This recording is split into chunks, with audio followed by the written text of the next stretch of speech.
Hello, you wonderful people, and welcome to another episode of Super Fantify. This being a show where I talk about TV shows of the supernatural, fantasy, and or science fictional genre. For today's episode, I'm going to talk about The Banished Court Magician Aims to Become the Strongest, Season 1, Episode 6. A lot of really interesting things went down in this episode, so let's break it down. So, we have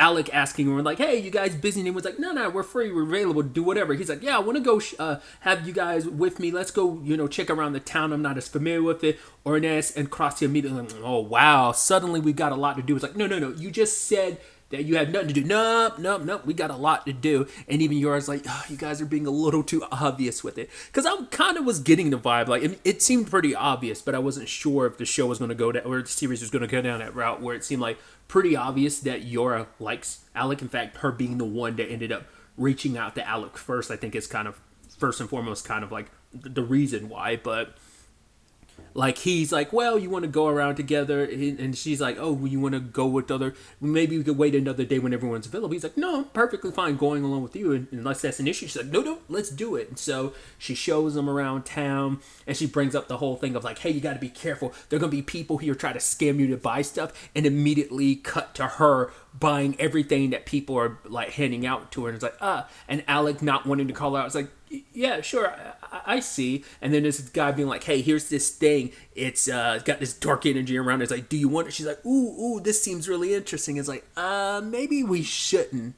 And he kind of pulls her away, and it's like, oh, let's continue shopping. And so she handles all the shopping because she can't trust Ornes and Krasia, because she's like, they buy all this like BS. It's like she bought a teddy bear being like, oh my god, I didn't buy it, I adopted it, or it adopted me. And then for whatever reason, I guess he uses swords during training, but his main weapon is a spear, yet he's decided to go full Zoro, which I'm like, it has to be Zoro, because not unless there's been other characters, but like obviously Zoro from One Piece is the one who's patented the whole three swords thing, one in each hand and one in the mouth. I wonder, has there been any other character to do that? Like, okay, if any other character has done that post 99, it feels like, well, when did the manga start? 97? It's like, well, it's definitely got to be a reference to Zoro, because that was the first time I'd ever come across that. And I'm wondering, like, anytime that's ever, I wonder, has that come up pre One Piece? So I actually looked into it, like, I just never really gave that too much thought, because I always just associate it with Zoro, but I'm like, I couldn't even find any examples. Once again, someone could be like, oh, there's this, but I didn't even see any examples of anyone that's done it pre or post Zoro. Granted, the mouth thing, one sword in the mouth, it seems to be just a Zoro thing, which I figured as much, but like three swords in general, doesn't seem like anything trying to exist at pre-Zoro, but like I said, if there's an example out there, do let me know. So, so it's like, it's obviously had to be a Zoro reference, so specifically have to say Roronoa Zoro, not to be, confused with like the other Zoro, the other fictional Zoro. But anyway, tangents and all that aside, my point for going on that whole diatribe is like, love that like Yorha is like, oh my god, I can't trust those guys to shop, and then Alex looking like, well, you're exactly the same way. He's like, so don't worry, going for it, I'll handle all the shopping. She's like, okay, that's so great. It's like, yeah, I guess someone in the group has to be the responsible adult, so it's kind of funny that he has to come back and do that, even though Yorha presents herself as the more responsible. Krasia too, but like Krasia, like, because of like this brother-sister energy between her and Ornest, it's kind of like she can be very immature herself, so it's understandable. But let's not get it twisted. Like, Alec and Yorha can also get in that immature bag as well, but that's mainly Krasia and Ornest's bag. But yeah, after going around, I think they even stopped at a little place to eat. Oh yeah, first and foremost, there was that moment where there's an accessory that boosts magic that she really wanted, and it's very rare, and Alex the one that bought it for her, because he's like, right, your magic is always what protects us and help us out, so like, of course, like, this is for the betterment of the group, but also like, he wants to give it to Yorha because that's what she really wants. So it's kind of like, yeah, helping you is helping the entire group, but also, you want this, and I want to do whatever, something that would really be, it's obviously something you really want. So I thought that was really sweet. But then they had that really nice, I don't know if it was like a tower or something, but they were kind of getting like an overview of the entire town. And the conversation had come up about Alec being happy where he is right now because Yora's kind of had this like deep fear because she's like she kind of regrets and feels like she kind of pressured Alec where it's like I came to you right after you got banished from the court, so it kind of felt bad like I came here like kind of like trying to scoop you up after the fact, and now she's kind of like worried that now it's like with everything all said and done, like maybe you feel like you're kind of stuck here, but this isn't where you want to be. And even he admits like, yeah, there's stuff he wanted to do in Galdana, but it's like he made a declaration of like this like being on a journey with you guys, being like that's where I want to be. It's not like I'm here because I feel like I'm indebted to be here. It's like no, this is where I feel like I belong, and this is the choice I made. And I thought it was so beautiful, and obviously that means the world to Yorha, but she's also making it clear, like, right, there is no quitting, you're stuck with us. And he's like, yeah, Ornest kind of made that perfectly clear to me as well. But he says, but Yorha, I want to tell you my true feelings. And she's like, oh, and I love that she's closing her eyes. If you see it, almost looks like she's leaning forward, almost like she's puckering up her lips, ready for a kiss. And I was like, well, it's not going to be what you want. He's like, well, to be fair, me and Ornest had like a deal where basically because I lost, last episode or whatever, that basically I can't hide stuff anymore. I have to be up front. So yeah, he's like, sorry, I kind of have to drag you into all that stuff. And it upsets Yorha because she thought this was going to be a heart-to-heart. But knowing that, like, it's because Ornest, it's not just because he's opening up to Yorha because it's Yorha. Because it's one thing if it's like, oh, you're opening it up to me and to me alone. But to also be like, oh, we find out that you're just doing this because there's part of a deal. It takes away what could have been a sweet moment. She blames Ornest, but, it's also on Alec for not being able to read the room in traditional shonen protagonist, way. So there was something earlier. I was like, I remember they went to a cafe and there was something important, or like they sat down to eat. It's like there was something important. I was like, right, we found out why Ornest and Krasia hate Loki, because it turns out before getting his artifact, Ornest was really big into using this one spear. He polished it after every dungeon raid or whatever, after back when they were in the academy.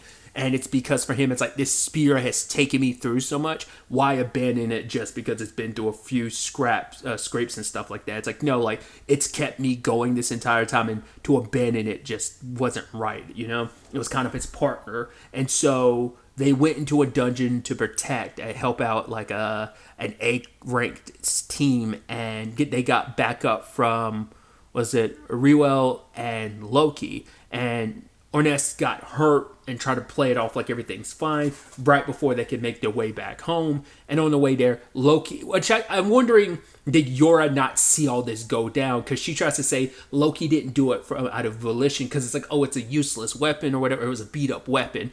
That's probably his justification for it, but it's probably like he spun the tail because Yorha probably didn't see it. But the thing is, Loki kept getting hit by the weapon when we saw in the flashback because it was in Ornest's hand and it kept hitting Loki's head. So he grabbed it and he threw it away and tried to say like, oh, it was a beat up weapon, which maybe that's also him being like, well, I was annoyed by it, but also it was such a beat up weapon. I didn't feel the need. I didn't think it was that big of a deal if I threw it away, because even he kind of looked down on the weapon being like, right, like a weapon like that, like it's not that important, because he's like, well, if a weapon wears down, you replace it. But there's a lot of sentimental value. There's a lot of history with that weapon, considering like we know he at least went through his academy years with it, and for 2 of the 4 years in between graduating and where they are now, so that weapon was instrumental to him, and to kind of have that thrown away, which is so interesting considering, you watch something like Gachi Akida, which is all about protecting and preserving the thing that you care about, and that item becoming such a powerful weapon, so it's just kind of like funny juxtaposition when you got compared to in that regard, because that could have totally become a vital instrument for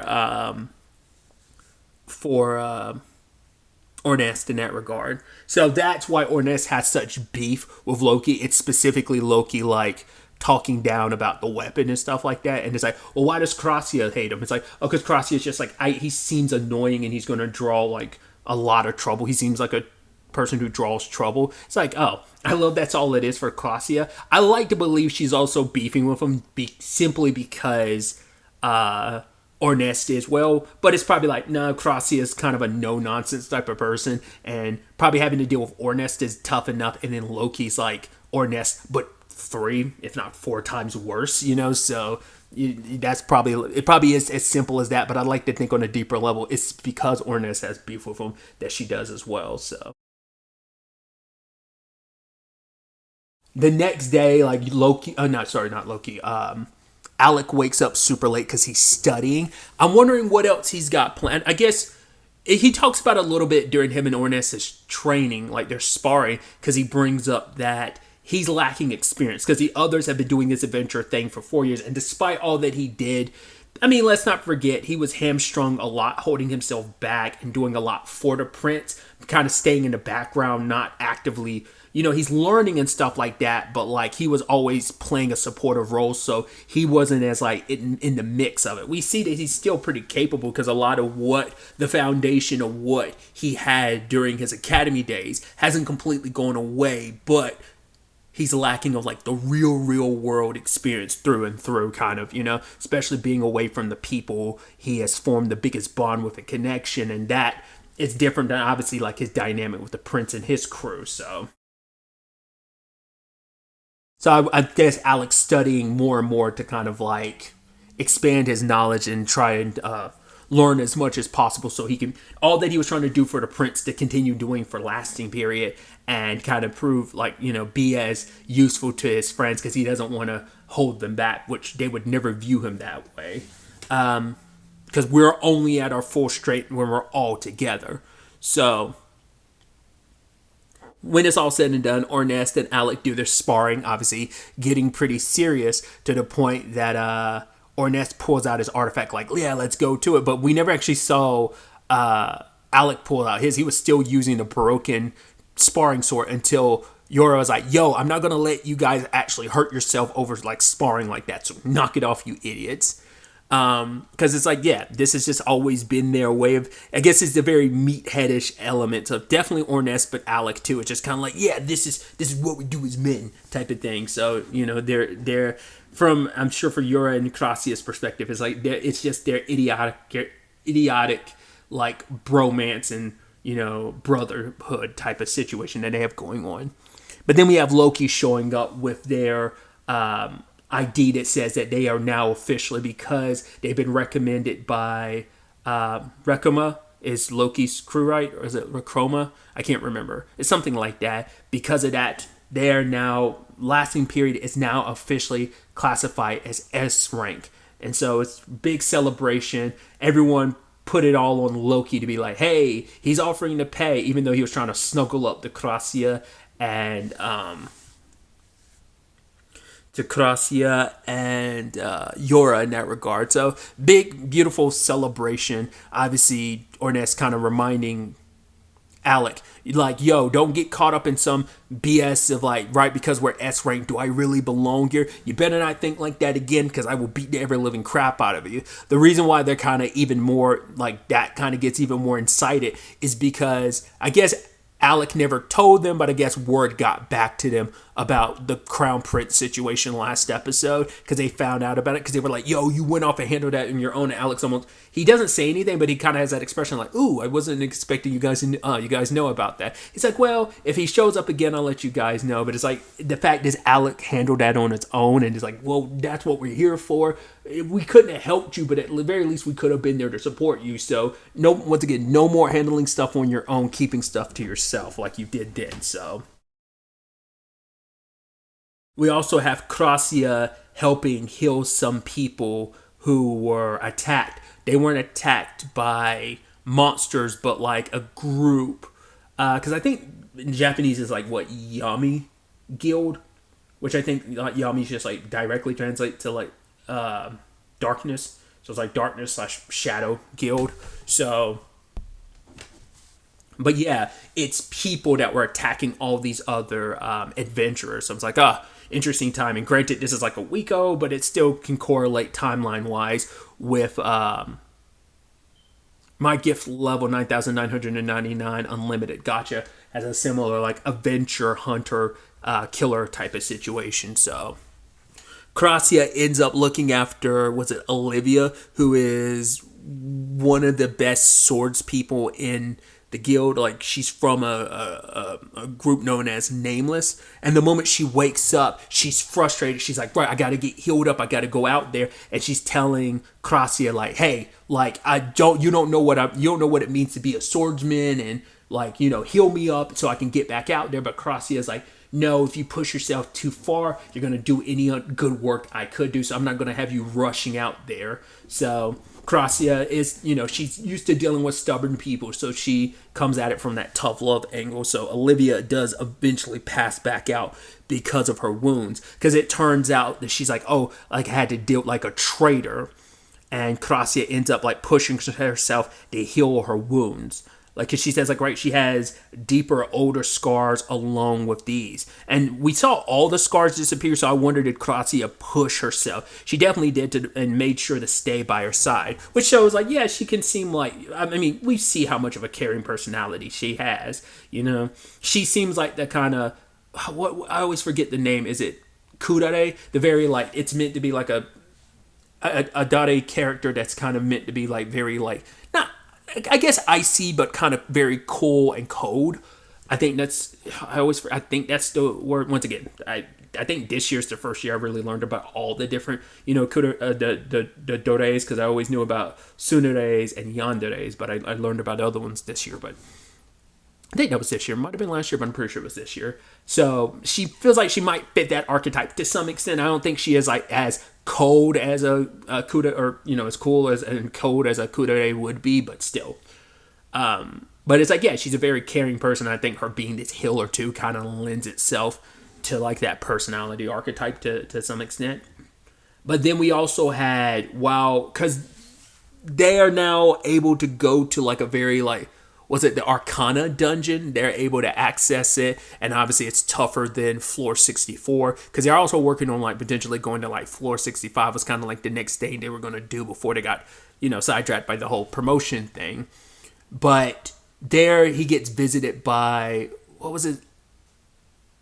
Lurog? Might have been it. I'm actually forgetting it. Turns out he's from a Nameless, but the fact is he walked up to Alec, and Alec's like, I don't know who you are, but he's like, oh, kind of like your reputation precedes you type of thing. And he sits down with him, eats up a crap ton of parfaits, was going to order 5 more, but he's like, oh, like the fact of the matter is I'm part of Nameless, I'm pretty good, and I was wondering if you want to join us on a raid. So it's like this guy popping up now, no comment on how Olivia's hurt or anything, so, and I'm sure none of that's gotten back to Alec about, so it's definitely this guy. He wants to lure Alec away, and I'm curious what his reasoning for it is. Like, are they trying to be the best of the best, or do they think like, oh, we're hamstrung by like, the only way to truly prove herself, beating monsters is one thing, but like what really proves herself is when we're able to beat and kill or hurt other adventurers. Like, that's how you really prove yourself. It's almost like you've had enough fighting monsters. It's like, oh, that thrill is gone.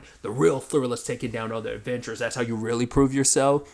Is there something darker at play? Is something or someone controlling him? Is he part of, because they said the Shadow Guild, so it is a larger thing. So I wonder if the guild, it's made up of people from different groups who are kind of hiding. Well, I was about to say in the shadows, but in the regards of like they're with their respective groups. So did they already belong to the Shadow Guild and they like make themselves like part of different groups? Like, was he already part of the Shadow Guild and he planted himself in Nameless until the time was to strike, or was he already part of Nameless and then he got recruited? Like, I'm curious to find out what that whole, not unless it ends up being a red herring, but it seems like the obvious choice. Once again, him not saying anything about Olivia despite knowing what her circumstances are, because like I doubt you went to visit her, because if you did, we probably would have seen her. Considering Krasia was there, you probably would have brought that up to, in reference to Alec, about like, oh yeah, like I want to thank you because the person from your party healed my party. It's like nothing like that came up. So he might even be lying about being part of Nameless, but considering like the traitor line, it's like he probably is. So I'm so curious to see where the next episode ends up taking us going forward with all of this. But really, that's all I wanted to talk about. Till the next time we meet, be happy, be safe, live life to the fullest. and enjoy it. Good day and goodbye.